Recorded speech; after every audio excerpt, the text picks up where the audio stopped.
Olá, estudantes do 7º ano. Nesse vídeo vamos conversar um pouquinho sobre depoimento. Vocês provavelmente já ouviram algum depoimento, já ouviram essa palavra antes ou já leram, né, em algum lugar. Geralmente nos jornais aparecem ali as entrevistas, os jornais que são emitidos pelas televisões, aparecem no momento da reportagem ou da divulgação de uma notícia, às vezes o depoimento de alguém, né? Então é comum vocês também relacionarem a palavra depoimento à questão jurídica, né? Alguém vivenciou uma cena, viu alguma coisa e foi prestar o depoimento daquilo que viu, daquilo que observou. Então nós vamos estudar hoje um pouquinho mais o depoimento enquanto gênero textual. Então os objetivos da aula consistem em ler e interpretar um depoimento, inferir o significado de palavras ou expressões, identificar os interlocutores e a finalidade do texto, né? Então, inferir, nós podemos considerar uma palavra parecida, que se assemelha a tentar adivinhar, deduzir, né? Então, quando às vezes a gente vê uma palavra que parece que a gente nunca viu dentro de uma frase, não é necessário o tempo todo correr, pegar um dicionário e verificar o significado, né? Muitas vezes, dentro do contexto daquele enunciado, dentro daquela frase, a gente consegue inferir o significado, consegue deduzir o que significa aquela palavra, né? Claro, se não houver outro recurso, se ainda assim a pessoa não tiver muito certeza de que a palavra significa algo que ela está tentando inferir, tudo bem, pode ir lá pesquisar no dicionário, online ou no material impresso, né? E também a gente vai identificar os interlocutores, né? Quem que são as pessoas que estão ali no contexto da enunciação, né? No contexto onde as palavras são faladas ou escritas, né? Então, quem são os interlocutores? E qual é a finalidade do texto? Qual a intencionalidade de quem escreveu, né? Então, alguns elementos que a gente vai analisar.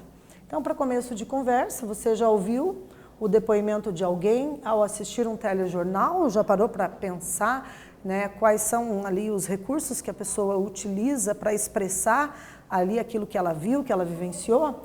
Lembra-se de que se tratava? Né? Se vocês se lembraram aí de algum depoimento, ocorreu para vocês qual era o assunto, o que tinha acontecido, qual que era o enredo, a situação vivenciada, a sequência de ações, de acontecimentos ali que a pessoa que deu o depoimento, né, a depoente ou o depoente, narrou, né? Então, algumas questões aqui só para a gente aquecer, né? Então, vamos aqui fazer a leitura de um dos depoimentos, começando então. Eu queria ser médica. Eu gostava muito de estudar química e biologia, mas meu coração pulsava com mais força quando me enxergava dentro de um hospital, trabalhando como médica. Logo, no 3º ano, prestei Enem. E, como era de se esperar, tive um resultado péssimo. E a partir dali eu teria duas opções: desistir e cursar algo mais fácil, ou arregaçar as mangas e ir atrás do meu sonho. Optei pela segunda, sim, atrás do sonho. Mas como? Se financeiramente naquele momento a minha família não poderia pagar um colégio particular e um curso?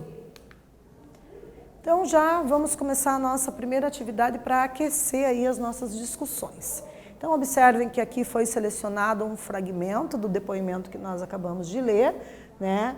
Eu queria ser médica, eu gostava muito de estudar química e biologia, mas meu coração pulsava com mais força quando me enxergava dentro de um hospital trabalhando como médica.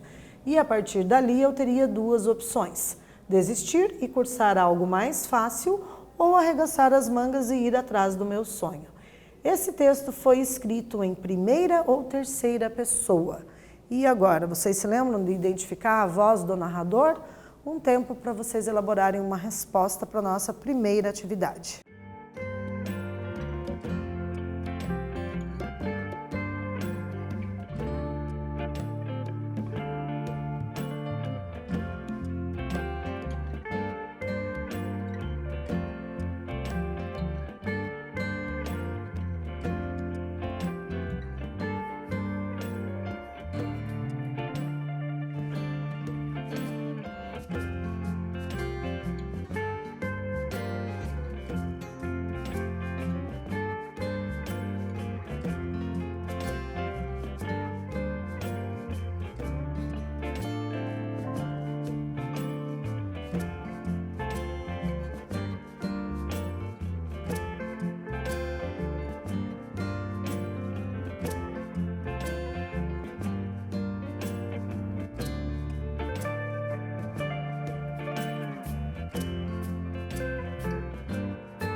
Então, acertou quem considerou que o texto foi escrito em primeira pessoa. Nós temos ali a presença explícita do eu nas frases, né?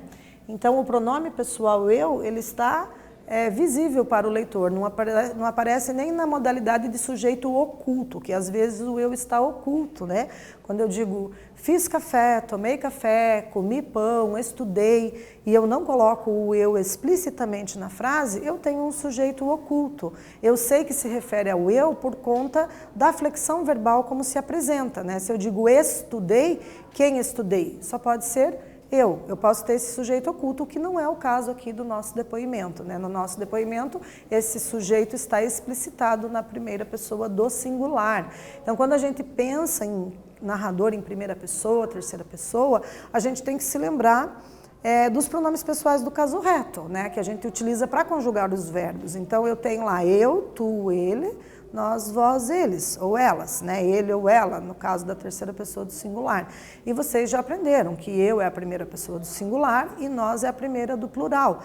Então, quando eu tenho a presença do eu ou do nós no enunciado, eu tenho que o sujeito que está escrevendo participa das ações, né? Então, por isso que nesse depoimento a gente vai ter aí um narrador em primeira pessoa, que é a história vivenciada, observada, né? Que ela teve a oportunidade de viver ali naquele momento, por isso que ela está fazendo um depoimento, né? Ela ou ele, no caso que a gente chama de depoente, né?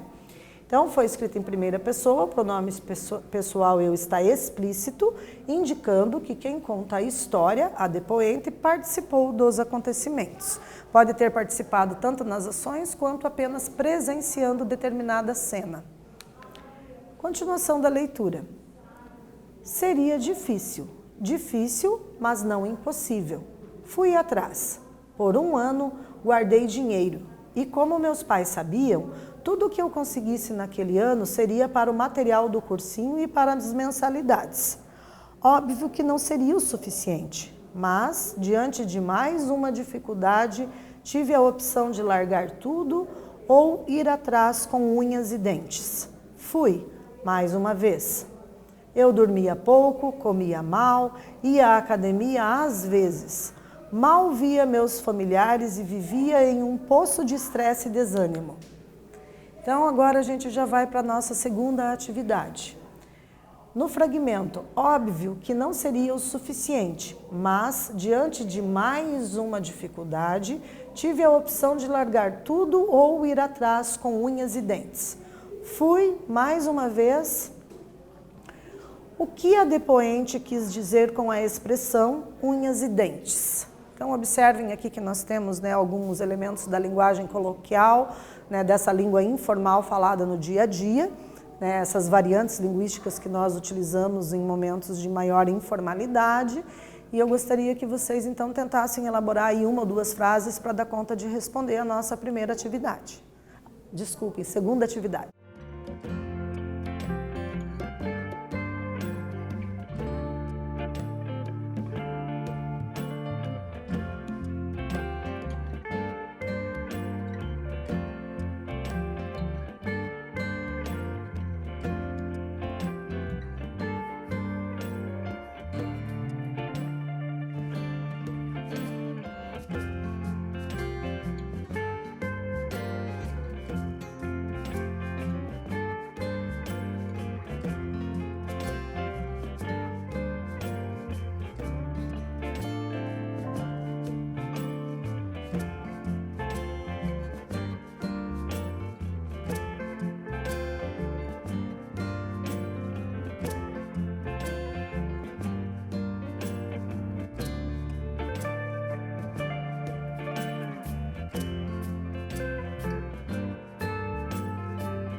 Então, olha lá, né, a expressão unhas e dentes foi usada no sentido de agir com muito empenho e dedicação para conseguir aquilo que desejava. Então, se vocês escreveram algo que se assemelha a essa ideia, que produz o mesmo sentido, acertaram também, né? Então, ir atrás de um sonho com unhas e dentes, né, é uma linguagem figurada, no sentido conotativo. E aí o que isso significa? Significa que a gente vai tentar fazer de tudo, vai se empenhar, se esforçar, tentar superar os obstáculos, os desafios que surgem para conseguir realizar aquele objetivo, né? Então temos essa expressão utilizada aí no nosso cotidiano de uma forma mais informal, né, no cotidiano ali, uma linguagem espontânea, digamos assim, certo? Continuando a leitura, pessoal. Só pensava em estudar e no medo de não passar depois de 2 anos de curso. O que eu faria se eu não passasse? Só pensava nisso, além de tudo que eu tinha que aprender. Veio o Enem. Tive um resultado além do que eu esperava, mas não sabia se seria suficiente para a medicina. Agora, eu tinha uma última chance, específica da UERJ. Tinha 3 semanas e 2 opções: me trancar no quarto e chorar por medo de tudo que estava acontecendo, ou correr mais do que nunca para honrar o meu esforço e o de todos que confiaram em mim. Estudei muito. Tinha dias que eu chorava de cansaço e incerteza diante das mudanças e da sensação de incapacidade. Fui fazer a prova, estava confiante. Já tinha 20 pontos do exame de qualificação. Eu só preciso de uma vaga, pensei. Fui e fiz o meu melhor. Consegui um bom resultado e fui aprovada. Né? Então, observem aqui os elementos que me indicam a voz do narrador, né? Por exemplo, aqui na última frase do depoimento, consegui um bom resultado e fui aprovada. Eu tenho os verbos conseguir e ali fui aprovada, né, indicando que é o eu que se expressa, né? Eu consegui, eu fui aprovada, portanto, primeira pessoa, né, a presença da voz do narrador ali, certo? Então vamos para a nossa terceira atividade. Temos mais um fragmento. Só pensava em estudar e no medo de não passar depois de 2 anos de curso. O que eu faria se eu não passasse? Só pensava nisso, além de tudo o que eu tinha que aprender. No trecho, aqui a expressão em destaque se refere. Então, temos aqui uma expressão em destaque, uma palavra, né? Nisso. E aí vocês vão tentar, nisso o quê? Vão tentar aí responder a o que se refere à palavra nisso. Mais um tempo aí para a terceira atividade.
Então, acertou aí quem escreveu algo semelhante a essa ideia. Então, no trecho, aqui a expressão nisso, em destaque, se refere-se ao fato expresso anteriormente, o medo de não conseguir ingressar no curso de medicina e a dúvida sobre o que faria caso isso acontecesse, né? Então, a gente tem aqui uma contração da preposição em, mais o pronome demonstrativo isso, que formou a palavra nisso. E aqui é um referencial, né, que referencia algo que já tinha sido mencionado no texto, certo? Se vocês escreveram algo semelhante a isso, que tenha produzido um sentido parecido, conseguiram aí acertar também essa questão. Então, nós estamos aí aprendendo um pouco mais sobre os elementos do depoimento, né? O fragmento de texto que lemos é de um depoimento, conforme, né, já foi bem anunciado, e enquanto gênero textual, né, nós temos que o depoimento se trata de um recurso textual muito utilizado para expor as angústias e os fatos ocorridos na própria vida. Esse gênero textual tem sido cada vez mais utilizado, sobretudo com as modernas tecnologias digitais da comunicação e informação e as redes sociais, né? Então, nas redes sociais é comum nós vermos ali vários depoimentos, né, sobre os mais diversos assuntos. Segundo o dicionário, esse gênero textual corresponde a uma declaração que se faz publicamente sobre alguma coisa ou para alguém em específico. Depoimento de amor, de amizade, de aniversário. Em termos jurídicos, trata-se de uma declaração que, feita pela testemunha ou para a parte interessada no processo, serve como prova. O juiz aceitou o depoimento da testemunha. Então, nós temos aí várias possibilidades de encontrar um depoimento nas redes sociais, conforme a gente viu, e esses depoimentos eles podem ter variados temas, né? Podemos ter depoimento de aniversário, né? Expressando amizade, expressando afeto, carinho, depoimento de amor. Também podemos ter aí o depoimento no campo jurídico, utilizado ali para efeito, né, de provas e tudo mais dentro de um processo. Então, o que estudamos nessa aula? Lemos um depoimento, inferimos o significado de palavras ou expressões, identificamos os interlocutores e a finalidade do texto. Eu espero que vocês tenham gostado e até breve.